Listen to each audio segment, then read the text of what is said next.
ബഹുമാനപ്പെട്ട മുഖ്യമന്ത്രി,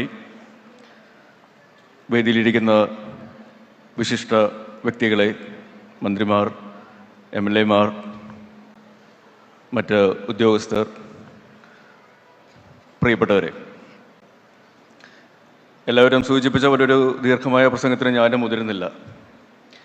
എന്നാലും ഓണം എന്നുള്ള വാക്ക് നമ്മൾ മലയാളികളുടെ ജീവിതത്തിൻ്റെ ഒരു ഭാഗമാണ്. കാലങ്ങൾക്കതീതമായി, വേഷങ്ങൾക്കതീതമായി, രൂപങ്ങൾക്കും ഭാവങ്ങൾക്കും അതീതമായി മലയാളികൾ ലോകമെമ്പാടും ആഘോഷിക്കുന്ന ഒരു ഉത്സവമാണ്.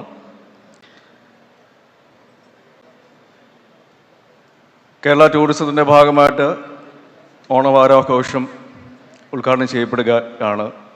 ഇവിടെ മാത്രമല്ല, കേരളത്തിലുടനീളം ഇതുപോലുള്ള പല വേദികളും അതിനേക്കാൾ വലിയ സദസ്സുകളും കൂട്ടായ്മകളും ആഘോഷങ്ങളും നടക്കുമ്പോൾ അതിനുമപ്പുറം വേറൊരു കാര്യം സൂചിപ്പിക്കാനാണ് ഞാൻ ആഗ്രഹിക്കുന്നത്.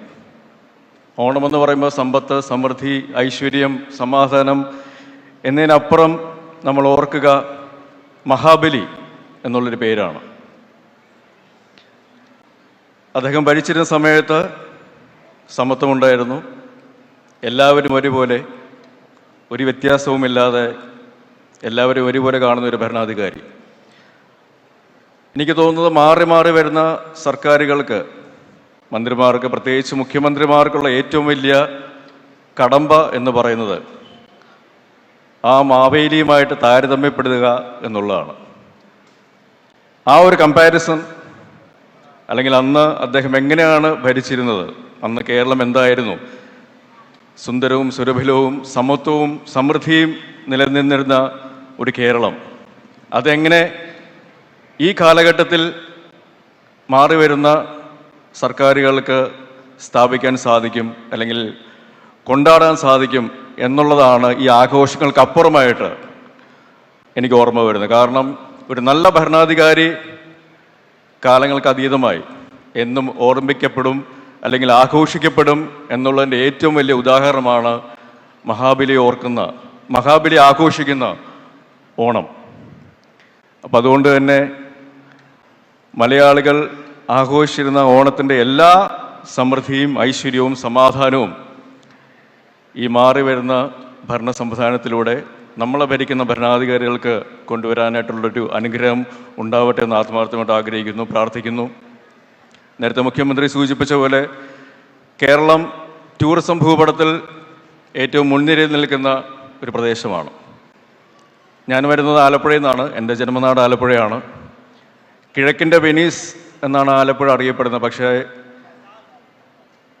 ഞാൻ വെനീസിൽ പോയിട്ടുണ്ട്. അവിടെ കണ്ട കാഴ്ചകൾ വെച്ച് നോക്കുകയാണെങ്കിൽ വെനീസിനെ പടിഞ്ഞാറിൻ്റെ ആലപ്പുഴ എന്ന് പറയേണ്ട ഒരു അവസ്ഥയിലേക്ക് കേരളം വന്നിട്ടുണ്ട് എന്ന് പറയുമ്പോൾ അത് ഒരു മലയാളി എന്നുള്ള രീതിയിൽ നമുക്ക് എന്നും അഭിമാനിക്കാവുന്ന ഒരു കാര്യമാണ്.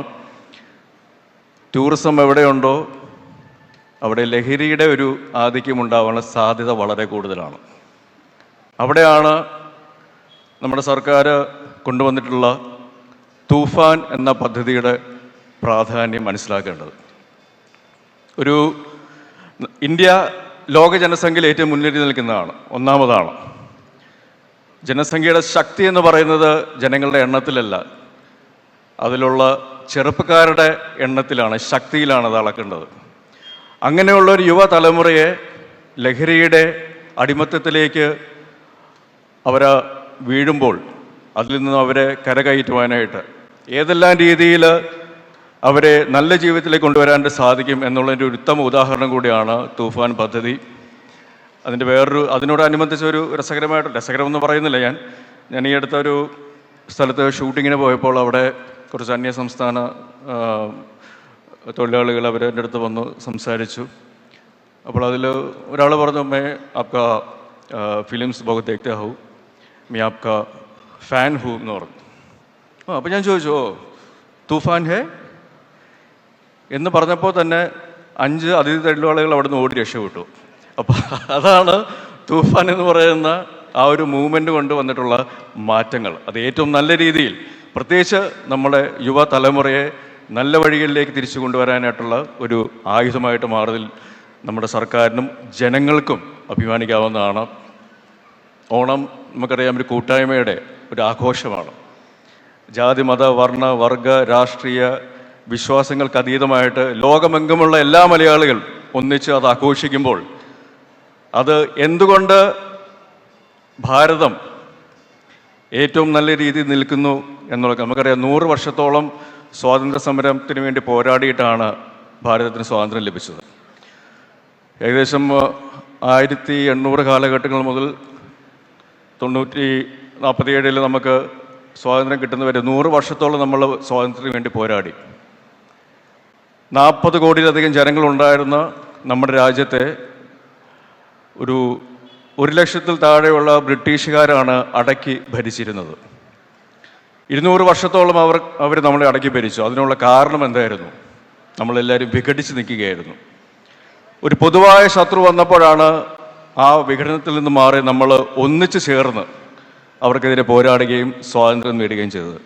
അതിൻ്റെ ഏറ്റവും വലിയ കാര്യമെന്ന് പറയുന്നത് നാനാത്വത്തിലെ ഏകത്വം എന്നുള്ളതാണ്. അത് ഒരു പൊതു ശത്രുവിനെതിരെ വേണ്ടിയിട്ടായിരുന്നു. കേരളത്തിൻ്റെ ഒരു പ്രത്യേകത നോക്കുകയാണെങ്കിൽ ഈ ഒരു നാനാത്വത്തിലെ ഏകത്വം നമ്മൾ ഓണാഘോഷ പരിപാടികളിൽ ഓണത്തിൻ്റെ കാലഘട്ടങ്ങളിൽ നമുക്ക് വളരെ വ്യക്തതയോടെ വളരെ ഉയർത്തി കാണിക്കാവുന്ന ഒരു കാര്യമാണ്.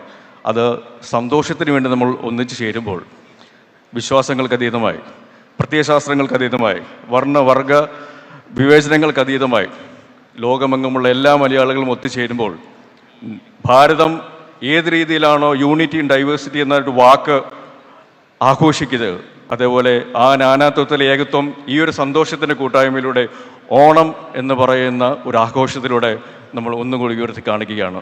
സുഹൃത്തുക്കളെ, നിങ്ങൾക്ക് എല്ലാവർക്കും എല്ലാവിധ ആശംസകളും നേരുന്നു. ഈ ഓണത്തിൻ്റെ മാത്രമല്ല, ജീവിതത്തിലുടനീളം നിങ്ങൾക്ക് സമ്പത്തും സമൃദ്ധിയും സന്തോഷവും ഐശ്വര്യവും ഉണ്ടാകട്ടെ. നന്ദി, നമസ്കാരം, ജയ്.